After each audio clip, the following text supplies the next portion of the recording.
Kabarnya grup Bento itu, Mas Umam, pakai sasetan. Ketanggapan lu gimana, Ben? Sebenarnya kan mungkin sah-sah aja ya. Menurut saya yang komplain itu harus tahu juga. Bento itu berdiri tahun berapa? Bento Kopi itu berdiri 2012. Sebelum Wih, udah mesin lama. kopi itu tercipta. Well, Iya, sebelum ada mesin-mesin kopi itu Bento Iya, sudah iya, ada. iya. Makanya dari situ Bento Kopi gitu loh. Dari 2012 sampai 2025, sekarang udah 13 tahun. Pak. Kita cuma jualan sasetan memang. Dan pasarnya ya emang sasetan gitu loh. dan tidak ditutup-tutupi, tidak dibohong-bohong ya, tidak. memang. Ada, itu segmennya kalau kalian nggak suka Bento Kopi ya itu bukan segmen kalian gitu loh. Kalau kalian mau yang kopi banget, ada Quad Coffee. Kita ciptakan Quad Coffee gitu. 24 jam, 24 jam tempat skena. anak skena. Karena kan memang kalau Bento Group itu selalu bikin tempat baru. Jadi memang kita tidak ikut kelompok nih, misal sudah banyak di situ Oh, kita oke. nggak. Berarti lu pencetus dan pelopor di tempat itu ya? Iya, kita yang lain-lainnya ngikut ya? Yang ngikut. grup-grup itu ngikut ya? Iya, kayak gitu. Wah, Jadi grup. kenapa Memang orang pengekor dia tuh grup kenapa itu ya? orang suka menganalisis? Karena kita selalu menciptakan yang baru. Oh, kita ciptakan di sana itu yang masih lahan kosong. Kita bikin di situ. Habis coba setahun berikutnya itu pasti udah banyak frat gitu. Selamat datang di diskusi kali ini dengan Mas Revo sebagai host dan Mas Umam sebagai narasumber. Kali ini kita membahas terkait apa yang melanjutkan yang konten yang kemarin, bahwa kabarnya grup Bento itu, Mas Umam, Iya. pakai sasetan. Udah gitu aja ya, silahkan bahas ya. Agak mendekat ke Bapak. Aduh, oke. Soal kopi sasetan. Ketanggapan lu gimana, Ben? Sebenarnya kan mungkin sah-sah aja ya. Namanya warung kopi, selama itu juga barang halal, Iya. selama itu juga tidak merugikan masyarakat, ibarat katakan begitu. Tapi tanggapan lu gimana, Ben? Jadi menurut saya yang komplain itu harus tahu juga. Bento itu berdiri tahun berapa? Bento Kopi itu berdiri 2012. Sebelum Wih, udah mesin lama. kopi itu tercipta. Well, Iya, sebelum ada mesin-mesin kopi itu Bento Iya, sudah iya, ada. Makanya dari situ Bento Kopi gitu loh. Dari 2012 sampai 2025, sekarang udah 13 tahun. Pak. Masya Allah. Gitu loh. Betul. Ya karena kita cuma jualan sasetan memang. Dan pasarnya ya emang sasetan gitu loh. Dan tidak ditutup-tutupi, tidak dibohong-bohong ya, tidak. memang. Kan? Emang nggak ada Bener ya? mesin kok. Betul, Tapi jangan salah. Nah, ini dia. Di 2025, Bento Kopi sudah menciptakan produk terbaiknya, yaitu Bento Reserve. Oke. Jadi kalau tidak mau sasetan ada Bento Reserve. Oh, oke. Bento Reserve itu berarti upgrade dari si Bento Kopi sendiri. Yes. Dan Bento Kopi itu tetap dengan segmennya. Tetap dengan Tetap segmennya. dengan segmennya. Nggak ada istilahnya tuh ya di-upgrade apapun. Kecuali fasilitas mungkin ya. Fasilitas. Ya itulah Bento gitu loh. Nah, ya. Identitas Bento ya ada di situ. Different, berbeda dengan yang lain gitu. Oke. Kita tidak kita tidak meniru siapapun, tapi kita menciptakan sesuatu yang itu dari diri kita sendiri. Oke. Itu Punya segmennya ya. punya segmen sendiri. Nah, ini kan gini. Buat para netizen yang budiman ya. Sebenarnya fungsi kita ini kan sebenarnya tabayun ya. Boleh dibilang kayak gitu. Karena kita ini ngangkat daripada jadi katanya, ada yang ngomongin, oh grup ini berantem lah, grup ini kisruh lah, pecah lah, dan segala macam. Loh, kita ini justru pengen menjadi wasilah untuk bertabayun, kan gitu. Ya. Dan selain itu, ya tujuannya, yuk kita bangun ekosistem ini dengan baik. Terus kenapa harus diupload ke media? Ya karena isunya ada di media, kan gitu. Ya. Dan ini supaya menjadi edukasi. Benar nggak Mas Umam ya? Betul. Sepakat ya? Sepakat. Jadi sebenarnya bahwa tujuan kita membuat klarifikasi dan lain sebagainya, atau mungkin berdiskusi kayak gini seperti ini tuh supaya ya menjadi sebuah edukasi, menjadi sebuah pembelajaran bahwa tujuan kita adalah untuk kebaikan bersama. Oke, terkait dengan tadi perpecahan antara grup hijau dengan grup satunya warna apa ya? Gue juga nggak tahu nih. Grup satunya itu. Grup Emang apa? iya ya? Grup apa? Kan katanya begitu tuh. Di konten yang kemarin tuh kayak ada nyinggung-nyinggung grup hijau. Itu pun kan kita pembahasan, wah biasalah anak-anak di lapangan kan begitu. Kalau saya tidak melihatnya sebuah perpecahan sih. Nah, oke. Ini sebuah kolaborasi yang luar biasa gitu loh. Sehingga ekosistem perkopian ini tetap bagus gitu loh. Dinamika ya? Dinamika. Benar. Tetap gitu loh. Sehingga menciptakan konsumen-konsumen baru terus. Gitu loh. Betul, Masyarakat betul. teredukasi, oh coffee shop hadir baru lagi. Itu sebenarnya untuk merubah mindset orang untuk selalu ke coffee shop. Yang awalnya agak, ngapain sih coffee shop? Akhirnya kan orang teredukasi itu, oh coffee shop itu sebenarnya baik. Benar. Sebenarnya untuk tempat belajar, tempat diskusi, dan lain-lain. Dengan terciptanya coffee shop yang lain. Betul. Jadi kita sebenarnya kolaborasi, nggak ada namanya sikut-sikutan tuh nggak ada. Kalau saya malah, ayo kita saling mendukung gitu loh. Tapi kan, lanjut. Tapi ya kita harus saling menjaga dan menghormati. Oke. Itu aja. Nah, di luar itu semua, namanya bisnis ya bos ya? Ya. Kan ada yang namanya mungkin tetap aja kompetisi. Ya. Nah, di kompetisi ini, saya pikir juga harus tetap sehat kan? Yes. Supaya apa? Supaya ekonominya tumbuh, bisnisnya tumbuh. Jadi nggak flat, nggak monoton. Ya. Nah, balik lagi ke bahwa isu-isu perpecahan dan lain sebagainya itu kan sebenarnya datang dari katanya, dari luar. Ya. Sedangkan kita yang di sini sebagai pebisnis kopi yang luar biasa dan beliau kita sebut juga pebisnis kopi yang luar biasa, sebenarnya hahihi aja kan gitu.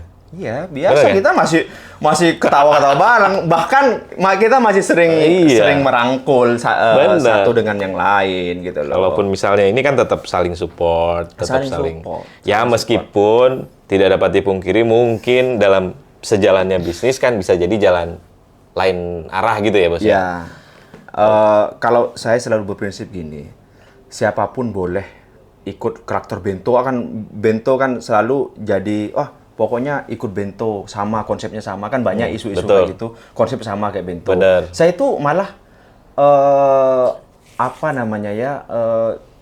saya malah seneng gitu loh. Oh kok kita jadi role model bagi mereka gitu loh. Bener. Tapi saya juga yakin yang namanya Rizky itu tidak bisa di copy paste. Bisnis bisa di copy paste, tapi Rizky nggak bisa di copy paste. Itu memang sudah jalur orang masing-masing gitu. Betul. Makanya saya mensupport siapapun yang mau bareng Bento Group, ayo, nggak bareng juga nggak masalah gitu loh. Oke Ben.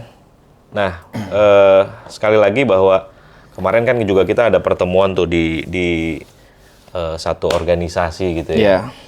Di situ disebutkan bahwa ada sekitar 3.000-an coffee shop nih Ben ya. Iya.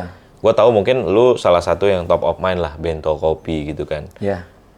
Menanggapi bahwa makin banyaknya coffee shop, apa kira-kira inovasi atau terobosan-terobosan dari Bento Kopi yang saat ini udah mencapai berapa cabang? 80-an? 80, hampir 90 outlet. 90 outlet, ada berapa brand? Ada beberapa, diantaranya ada Bento Kopi Nah, sama Bento Kuat Kopi. Coffee.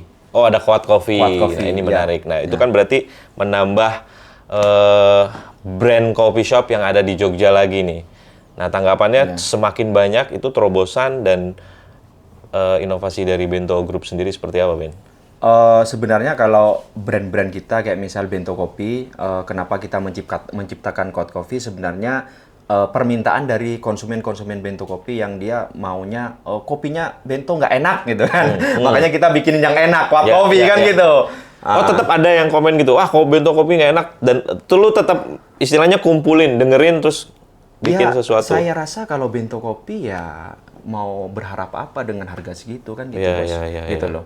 Nah, itu yang perlu diedukasi, Bos. Iya, jadi ya udah itu segmennya, kalau kalian nggak suka Bento Kopi ya itu bukan segmen kalian gitu loh. Kalau kalian mau yang kopi banget, ada Kuat Coffee. Kita ciptakan Kuat Coffee gitu. 24 jam, 24 jam. 4 skena. Anak skena, betul. Mas Larka? Kemarin kan itu Mas, yang terkait seperti Alfamart, Indomaret itu loh. Oh iya benar. Yang setiap ada grup hijau, ada grup satunya lagi yang katanya itu males analisa. Pacarnya kamu sudah analisa duluan, terus Mas analisa sudah ada sewa. Itu menanggapinya gimana Mas?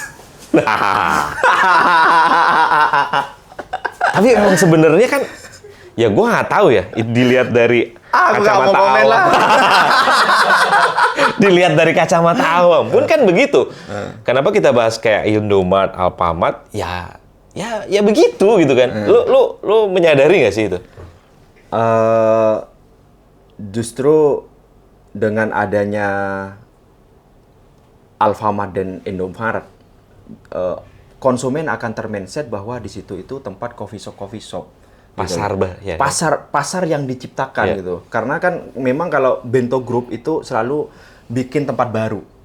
Jadi memang kita tidak ikut kelompok nih, misal sudah banyak di situ kita Oke. Berarti lu pencetus dan pelopor di tempat itu ya? Iya, Kan? kita Yang lain-lainnya ngikut ya? Yang ngikut. grup-grup itu ngikut ya? Iya, kayak gitu. Wah, Jadi grup. kenapa Memang pengekor dia itu grup kenapa itu ya? orang suka menganalisis? Karena kita selalu menciptakan yang baru.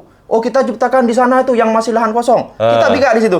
Habis coba setahun berikutnya itu pasti udah banyak flat gitu. Luar biasa. Gitu. Tapi itu yang kita inginkan sebenarnya. Iya. Supaya ada persaingan di situ. Iya. Supaya ada komunikasi di situ. Betul. Dan Kompetisi. dampaknya terhadap lingkungan. Betul. Lingkungan itu ekonominya naik. Betul. Terus orang-orang yang di situ juga bisa bekerja di situ. Masa di situ-situ aja sih? Misal, oh ini tempat rame, di tempat rame semua gitu kan Betul. nggak asik gitu loh. Makanya yuk kita mencoba untuk menciptakan tempat baru untuk di apa? Tempat kopian baru lah. Yes. seperti itu. Spot-spot Yes. kopi baru ya Nah. kan? Jadi guys, Bento Group gak ada masalah mempelopori suatu kawasan ya, kawasan yang belum ada coffee shopnya, terus akhirnya diikuti oleh grup lain dan brand-brand lain, it's no problem. It's no Yang problem. penting, lu kalau nggak tahu apa-apa, jangan lamis, jangan ngata-ngatain gibah, klarifikasi langsung sama orangnya. Tujuan kita di sini adalah tabayun dan menjaga ekosistem ini supaya jadi lebih baik. Betul. Ini adalah edukasi. Kemarin kan juga ada yang bilang bahwa grup Bento itu cuma gear 1, sementara grup yang satunya sudah gear 4. Yang satunya lambat, yang satunya lebih cepat gitu. Itu bener nggak? Coba silakan klarifikasi. Setahu gue ya bro ya, gear 4 itu kan kenceng ya kan? Gear 1 tuh kayak berpowerful tapi nah kan. Jadi kacamata gue itu adalah wah, Bento Group nggak buka-buka, yang sana buka-buka terus. Tanggapan lu, Ben? Bentar. Salah itu. Gimana? Kan yang buka-buka di sini gear 1 ceng gitu maksudnya kan. Yang di sana nggak buka-buka gitu loh. Nah itu dia makanya, itu tanggapan lu gimana? Pokoknya yang sana itu kan gear 4 kan? Nah yang sini gear 1 nih. Jadi gini bos, kenapa Bento Group itu gear 1? Bus gitu kan? Karena Bento Group itu bukan cuma milik saya, tapi milik umat. Wih, Masya Allah. Milik umat bos. Kita bangun untuk mensejahterakan banyak orang. Oke. Jadi siapapun boleh berinvestasi Oh di gitu. Bento Group. Jadi semua saham itu punya orang semua. Oke. Jadi orang investasi Iya, kita iya, kelolain, iya, kita iya. bagi hasil. Oke. Berarti ada stakeholder yang memang lu jaga di situ ya? Lu kawal di situ ya? Betul. Semakin berkembang, semakin mereka senang, semakin bermanfaat buat umat. Semakin bermanfaat, semakin banyak karyawan yang kita rekrut, Semakin semakin banyak banyak karyawan. orang-orang yang punya uang ini kita kelola. Sehingga perekonomian Indonesia ini jalan terus, bos. Secara tidak langsung kita membantu Indonesia untuk lebih maju. Jadi gitu guys. Gear 1, Gear 4 punya goalsnya masing-masing.